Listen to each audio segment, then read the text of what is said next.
I didn't flinch when Lillian Crawford slid that security report across her desk and said, "Garrett, we're putting the executive VP position on hold indefinitely." Just like that. No eye contact, no explanation. Like she was telling me the coffee machine was broken. What she didn't know was that I'd finally hit my limit. After 15 years of building her security company from nothing, I was done playing her games. My name is Garrett Fleming. I'm 47 years old, and this is the story of how I learned that corporate loyalty only works when it goes both ways. Look, I'm not the type who makes waves. Never have been. I spent 10 years in the Marines before this, learned to follow orders and take care of my people. When I got out in 2001, right after 9/11 changed everything, I figured the corporate world worked the same way. Do your job, do it well, look out for your team, and leadership takes care of you. Man, was I wrong about that last part. I started at Fortress Risk Management when corporate America was scrambling to understand the new security threats. Lillian Crawford hired me specifically to build their security division from zero. Government contracts, executive protection, corporate data security, you name it, I developed the systems to handle it. 15 years later, Fortress pulls in $85 million annually in federal and corporate contracts. I built that capability from the ground up. Here's what I actually did for them.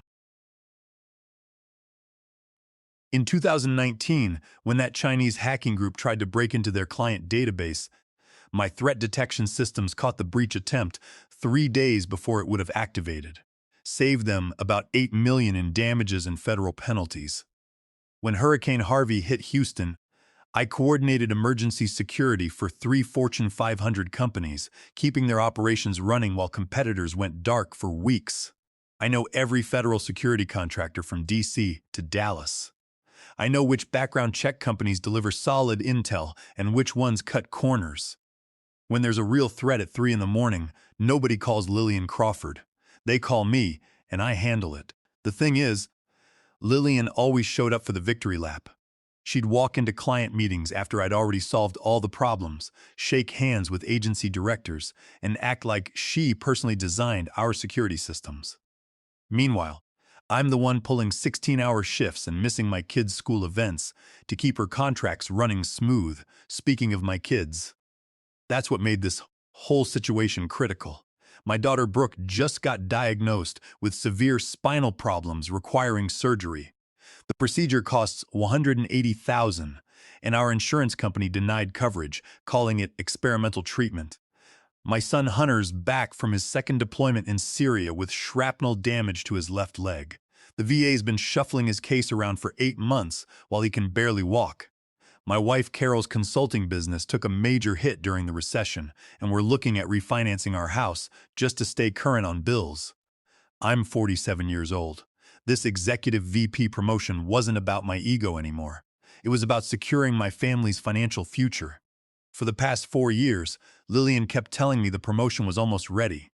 Budget reviews, board meetings, corporate restructuring, always some excuse. But she'd pat me on the shoulder and say, "Don't worry, Garrett. You're my choice for executive VP. Just be patient while we get the paperwork done. Be patient." I'd been patient for 4 years while doing executive VP work for director pay. Patient while training new hires who made more money than me because they had MBA degrees and zero real-world experience. Patient while Lillian's nephew Jeremy got fast-tracked to senior director after 14 months on the job. Yeah, Jeremy Crawford, fresh out of business school with his strategic management degree. Never spent a day running background checks or handling security threats. Kid couldn't secure a parking garage, but he's family, and that's all that matters at Fortress. The meeting that changed everything happened on a Tuesday afternoon in November. Lillian's assistant called me around 2 p.m. saying she wanted to see me at 3:30 for my annual review and career discussion. I figured this was finally it. After 15 years, I was going to get the recognition I'd earned. I put on my good suit, grabbed my performance folder, and walked into her office. Ready to accept the promotion we'd been talking about for years, Lillian was reviewing contracts when I came in. Doing that executive theater where they make you wait while they handle urgent business. Standard power play. I've seen it everywhere from military command to corporate boardrooms. "Have a seat, Garrett," she said without looking up. Need to discuss some changes. I sat down, put my folder on her desk, and waited. Finally, she leaned back and gave me that look. The look bosses give you when they're about to deliver bad news but want to act like it's no big deal. Garrett, I'm going to be straight with you, she said. The board decided to postpone the executive VP expansion indefinitely. Market conditions, federal budget constraints. You understand how these things work. I just stared at her. Market conditions. This is the same company that spent 120 zone on new executive office furniture last quarter. The same company posting record profits for 4 straight years. Lillian, I said, keeping my voice level, we've been planning this promotion for months. The job description was already written. She shuffled her papers. Actually shuffled them like we were discussing office supply orders. Things change, Garrett. Economic conditions require flexibility. The board needs to be conservative. What about adjusting my salary? I asked. I'm already doing the executive VP work. Shouldn't my pay match my responsibilities? That's when she looked away, started organizing those contracts again. Company policy keeps salaries aligned with official titles. Once the executive VP position gets approved, you'll be the first candidate. First candidate. Not even a guarantee anymore. Just first candidate. I sat there for a full minute, letting that sink in. 15 years. 15 years of building her security empire, of making her look good in federal meetings, of missing family dinners and weekend, plans to keep her government contracts running. And this was what I got for it. When do you think that might happen? I asked. Hard to say. Maybe next year, maybe longer. Depends on how the market shapes up. Next year, or maybe longer. Translation: never. That's when I understood the real situation. Lillian wasn't planning to promote me ever. She was planning to keep me right where I was, doing executive VP work for director pay until I retired or dropped dead. Why would she change anything?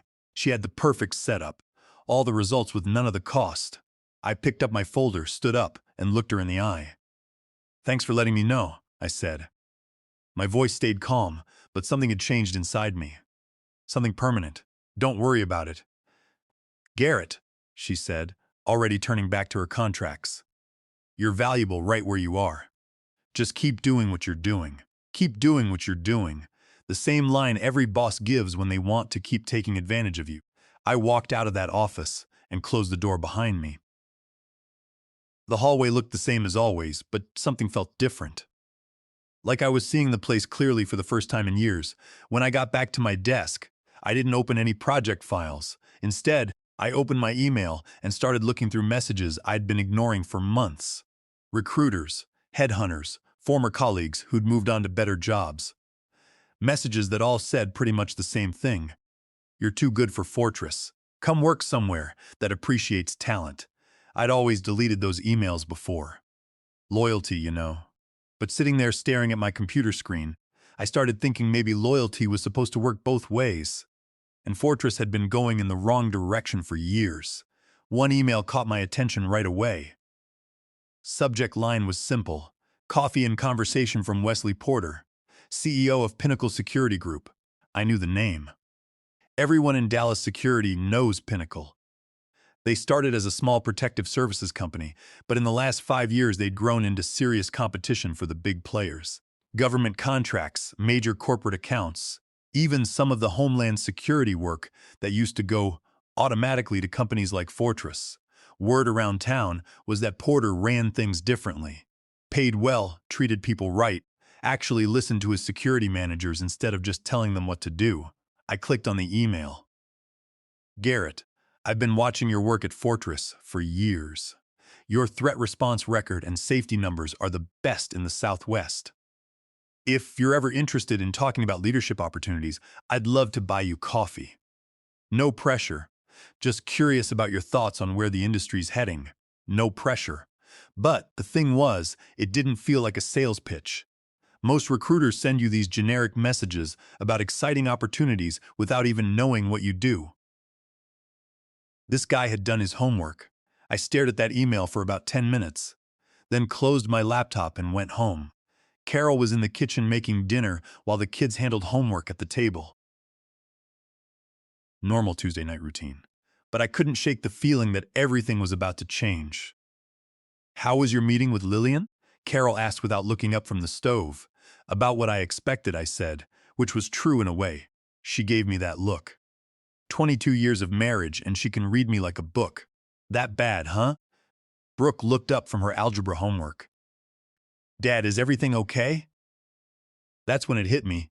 My daughter shouldn't have to worry about whether her father's okay because of some corporate politics. She should be focused on being 17 and figuring out which colleges she wants to visit next year. Everything's fine, sweetheart, I said. Just work stuff. But it wasn't fine, and Carol knew it. After the kids went to bed, we sat on the back porch with a couple of beers, and I told her what really happened in Lillian's office. 15 years, she said when I finished. 15 years, and they won't even give you the title for work you're already doing. That's about the size of it. She was quiet for a minute, looking out at our backyard. We'd bought this house 13 years ago, right after Hunter was born. 3 bedrooms, 2-car garage, good school district. The American dream, Texas style. But dreams cost money, and money requires a steady paycheck with room for growth. You know what I think? Carol said finally. I think you should call that Porter guy. I looked at her. You sure about that, Garrett? You've been loyal to Fortress longer than we've lived in this house. But loyalty's got to work both ways. If they don't see your value after 15 years, maybe it's time to find someone who does. The next morning, I responded to Wesley Porter's email. Mr. Porter, I appreciate you reaching out. I'd be interested in that conversation. When works for you? He replied within an hour. How about Saturday morning? There's a diner called Murphy's on Elm Street that makes great coffee and keeps things quiet. 9 a.m. work? Saturday morning, I drove over to Murphy's. It's one of those old school places where security contractors grab breakfast before heading to job sites. Red vinyl booths, coffee that could strip paint, and waitresses who've seen it all. Perfect place for a private conversation. Porter was already there when I arrived, sitting in a corner booth with a cup of coffee and what looked like project plans spread out on the table. He stood up when he saw me coming. Average height, maybe mid-40s, with the kind of firm handshake that tells you he spent time doing actual security work instead of just sitting in boardrooms. Garrett Fleming, I said. Wesley Porter. Thanks for coming out on a Saturday. We shook hands and sat down. Wesley folded up the plans and set them aside. Hope you don't mind if I skip the Smalls talk, he said. I've got a problem and I think you might be the solution. I liked him already. Straight shooter. Pinnacle's growing faster than we can handle, he continued. We've got 5 major federal contracts starting in the next 6 months, plus emergency response agreements with 6 agencies. I need someone who can coordinate all that without everything falling apart. Sounds familiar, I said. He smiled. I bet it does. Look, I'll be honest with you. I've been trying to hire you away from Fortress for 2 years, but I figured you were happy there. Then I heard through the grapevine that things might not be as good as they seem. Word travels fast, huh? Security's a small world, especially around Dallas. People notice when good managers get passed over for promotions they've earned. I sipped my coffee and looked around the diner.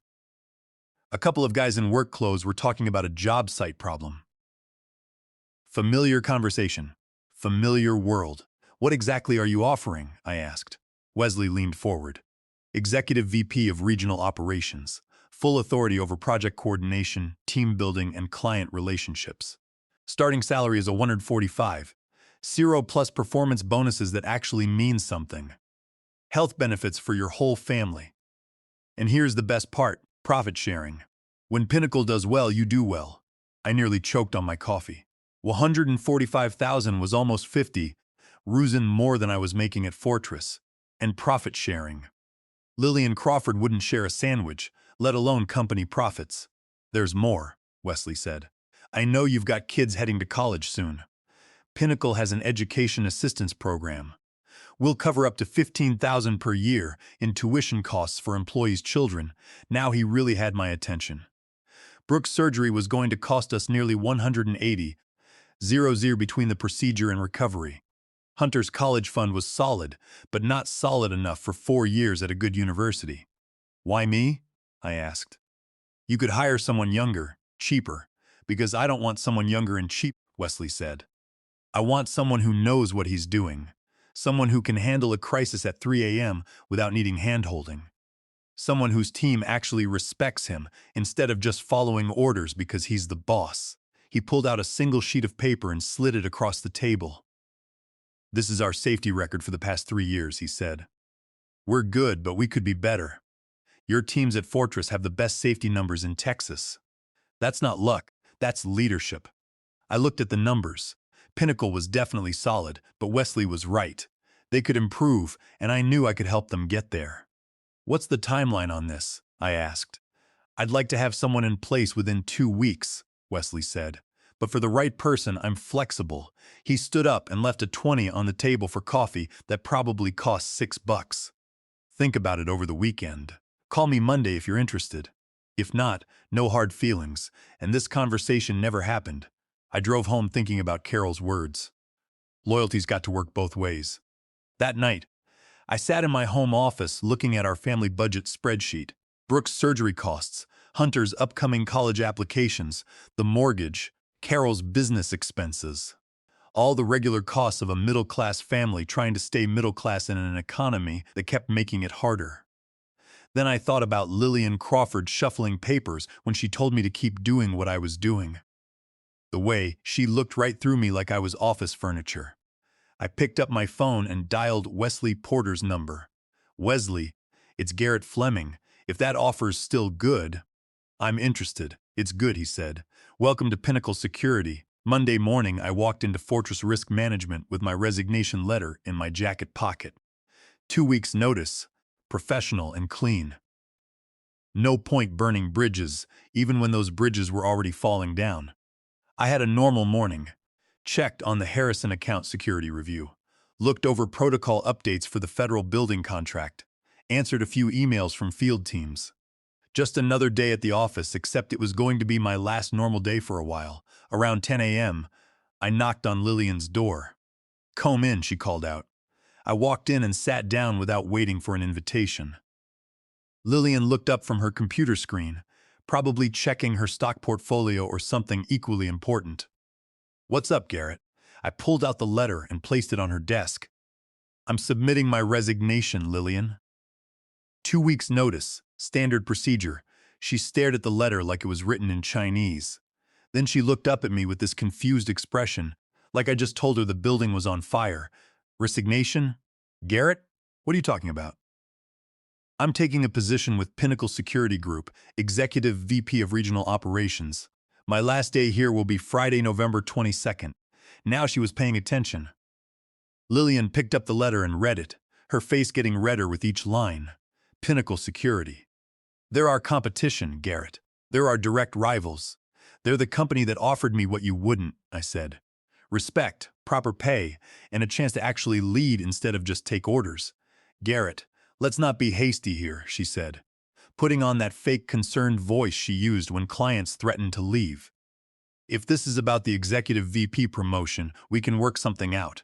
Maybe speed up the timeline. Lillian, you told me Tuesday that timeline might be next year or longer. Today's Monday, and suddenly you can speed it up." She shifted in her chair. "Look, I'll be honest. The board's been conservative about expansion, but if it means keeping me here to do executive VP work for director pay, while your nephew gets fast-tracked to senior management, that hit home." Lillian's face went from red to pale pretty quick. "Jeremy's situation is different," she said. "Yeah, it is different. He's family. I'm just the guy who's kept this company profitable for 15 years. Lillian leaned forward, trying to look sincere. "Garrett, you're valuable to Fortress, more valuable than you realize. What's Pinnacle offering that we can't match?" $145,000 to start, plus profit sharing and education assistance for my kids." Lillian blinked. "145? That's a significant increase." "It's what the job's worth, Lillian. It's what I should have been making here 3 years ago." She was quiet for a minute, probably calculating how much it would cost to match Pinnacle's offer versus how much it would cost to replace me. I could see the wheels turning. "Give me 48 hours, she said finally. "Let me talk to the board, see what we can do." I stood up. "Lillian, I already gave Pinnacle my answer. The decision's made. Garrett, don't do this. We're like family here." "Family?" That was rich coming from the woman who'd been lying to me for 4 years while promoting her actual family. Family doesn't lie to each other for years, I said. Family doesn't take advantage of loyalty, and family sure doesn't tell someone to keep doing what they're doing after breaking promises. Sanes.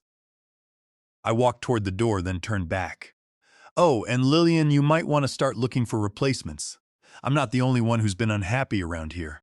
That afternoon, word got around the office pretty quick. Security's a small world and news travels fast. By 2 p.m., 3 of my key people had stopped by my office. Danny Walsh came in first. Danny's been my operations coordinator for 7 years, knows every contractor and federal contact in Texas. The kind of guy who can solve problems before they become emergencies. Is it true, he asked, closing the door behind him. Yeah, it's true. 2 weeks' notice as of this morning. He sat down in the chair across from my desk. Where you headed? Pinnacle Security Group, Executive VP of Regional Operations. Danny nodded slowly. They're good people. I've worked with some of their teams on joint projects. Professional outfit. Danny, you know I can't recruit you while I'm still employed here. That wouldn't be right. I know, he said, but hypothetically speaking, if someone were to leave Fortress and go to work for Pinnacle, would there be opportunities for experienced coordinators? Hypothetically speaking, I'd imagine Pinnacle's always looking for good people. Good to know, Danny said, standing up. Congratulations, Garrett. It's about time someone recognized what you're worth. 20 minutes later, Monica Sanders knocked on my door. Monica's our best intelligence analyst. Graduated from Georgetown with honors in security studies. Worked her way up from assistant to senior analyst in 5 years.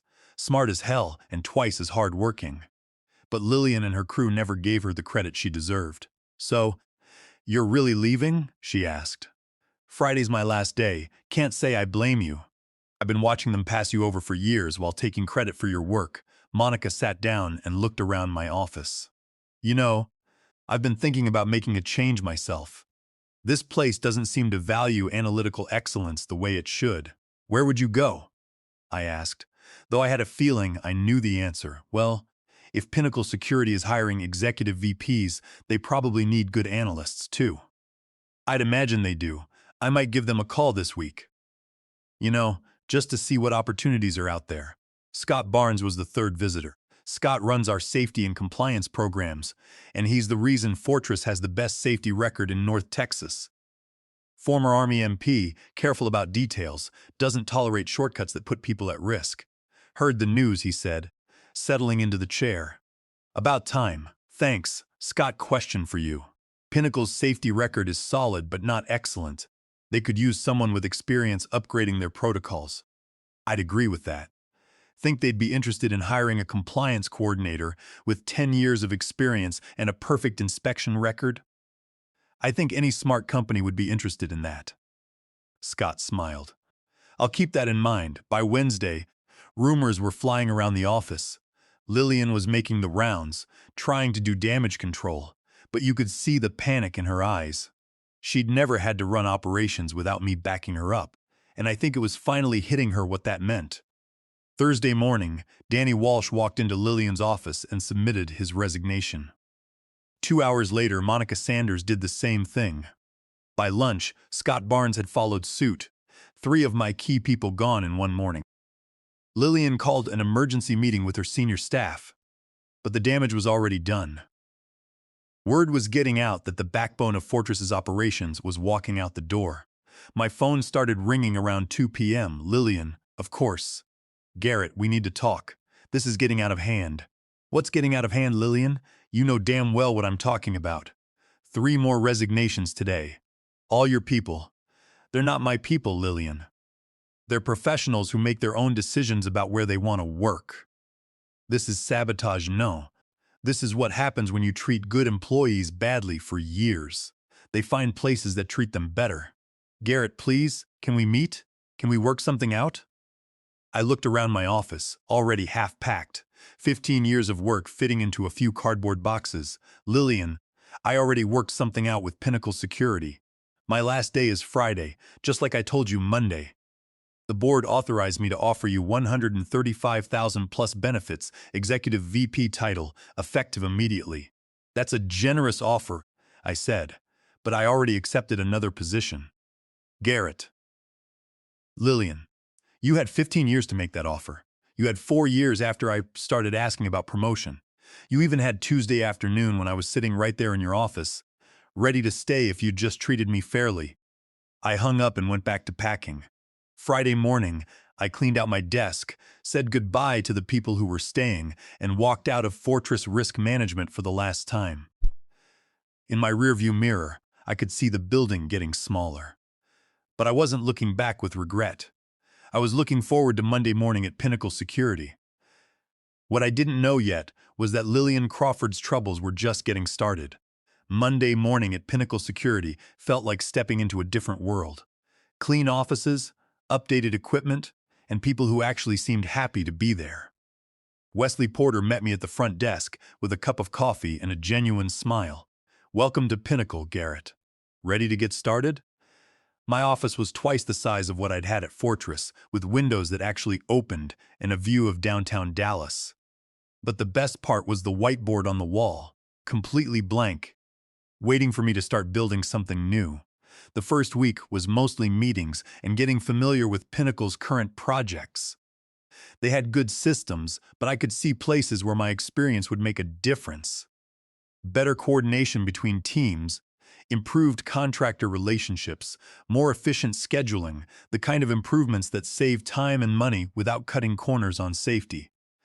By the end of my second week, Danny Walsh, Monica Sanders, and Scott Barnes had all started at Pinnacle. Wesley didn't ask any questions about the timing. He just welcomed them aboard and put them to work. That's the kind of leadership that builds loyalty instead of demanding it. Meanwhile, things were falling apart at Fortress faster than I'd expected. The first sign of trouble came 3 weeks after I left. A friend who still worked there told me they'd missed a critical security update on the Harrison account because nobody knew which federal contact to call when the original assessment came back flagged. Simple problem that I could have solved with a phone call, but the new guy Lillian hired to replace me didn't have those relationships. That delay cost Fortress $35,000 in contract penalties. 2 weeks later, it was the federal building contract. Terrorist threat required emergency security upgrade, but without Scott's safety protocols and Danny's coordination experience, they couldn't mobilize teams fast enough. The agency pulled them off that contract and gave it to a competitor, Pinnacle Security Group. Wesley called me into his office that Thursday. "Garrett, the federal agency just offered us the downtown building security contract. It's the one Fortress lost. You know that operation better than anyone. Think we can handle it?" "We can handle it," I said.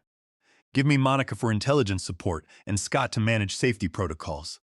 We'll have teams working by Monday. We finished that security upgrade 4 days ahead of schedule and $45,000 under budget." The federal project manager told Wesley it was the smoothest emergency response he'd seen in 12 years. Word travels fast in security contracting.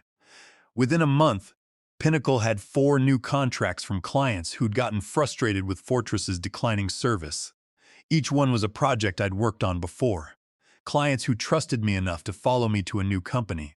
Lillian started calling again around that time. "Garrett, I need to ask you something," she said when I answered the phone. Are you actively recruiting my employees?"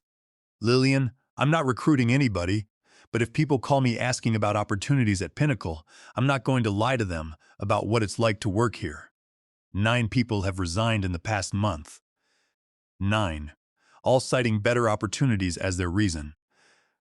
Maybe that should tell you something about the opportunities you're providing. This isn't sustainable, Garrett. Fortress has been part of Dallas security for 18 years. And it could be part of it for another 18 years if you started treating your employees like assets instead of expenses." There was a long pause. "What would it take to get you back?" I looked around my office at Pinnacle. Project schedules running on time, safety reports with 0 incidents, team meetings where people actually contributed ideas instead of just nodding along with whatever the boss said. "Lillian, there's no amount of money that would bring me back to Fortress. This isn't about salary anymore. It's about respect. Garrett, you had 15 years to figure out that respect matters. Now it's too late.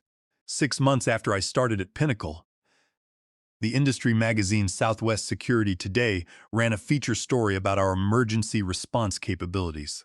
The article mentioned me by name as the guy behind Pinnacle's rapid expansion in the federal contracting sector. Carol cut out the article and put it on the refrigerator next to Brooks' honor roll certificate and Hunter's physical therapy progress report. Family achievements all in a row. The same week that article came out, I got a call from Lance Cooper, who'd been Fortress's lead field coordinator for 11 years. "Garrett, I hate to bother you, but I'm thinking about making a change. Things are pretty chaotic here since you left. Lillian's hired 5 different operations managers in 7 months, and none of them last more than 6 weeks. What happened to the latest one? Quit yesterday. Said he couldn't manage operations without proper support systems." I knew exactly what he meant. Operations management isn't just about reading schedules and making phone calls. It's about relationships, knowing how things work, and understanding how all the pieces fit together. You can't hire that off the street. Pinnacle's always looking for experienced coordinators, I told Lance. "If you're interested, send me your resume." Lance Cooper started at Pinnacle 2 weeks later. A year after I left Fortress, Wesley Porter promoted me to Senior Vice President, with a 15% raise and expanded responsibilities for all Southwest operations. The promotion came with a corner office and a parking space with my name on it. More importantly, it came with the respect I'd been earning for 15 years but never receiving. That same month, I heard through industry contacts that Fortress had lost 4 major contracts and laid off 20% of their workforce. Lillian Crawford was trying to sell the company to a larger firm, but the due diligence process kept revealing problems with their capabilities. I didn't feel sorry for Lillian. I felt sorry for the good people still working there, who were paying the price for her mistakes. 2 years later, Brooke got her spinal surgery successfully completed with our new insurance coverage. Between the coverage and Pinnacle's medical assistance program, her treatment cost us less than $12,000 out of pocket. Hunter was doing great in his recovery program, planning to study cybersecurity and maybe join the family business someday. Carol and I were sitting on the back porch one evening, watching the sunset and talking about Brooke's college plans, when she asked me if I ever regretted leaving Fortress. "Not for a second," I said. "Best decision I ever made. Even though it took 15 years? Especially because it took 15 years. If I'd left earlier, I might have wondered if I gave up too easily. Now I know I gave them every chance to do the right thing." Lillian Crawford learned an expensive lesson about the difference between managing people and leading them. Problem is, she learned it too late to save her company. The security industry in Dallas is competitive but small. Everyone knows everyone, and reputations matter. Pinnacle Security has a reputation for treating people right, delivering quality work, and standing behind their commitments. That reputation starts at the top with Wesley Porter, but it's maintained by people like me, Danny, Monica, Scott, and Lance. Experienced professionals who know what good leadership looks like because we've seen the alternative. As for me, I learned something important at 47 years old. Your career isn't about the years you put into a company. It's about finding a place that invests in you too. Respect, opportunity, fair pay, and the chance to grow instead of just survive. The security industry taught me that loyalty works both ways. When it doesn't, it's time to find somewhere it does. Sometimes the biggest risk isn't leaving a bad situation. It's staying in one that slowly kills your potential while convincing yourself that patience will eventually pay off. Loyalty without respect is just exploitation with a prettier name. Real partnerships require boths to show up.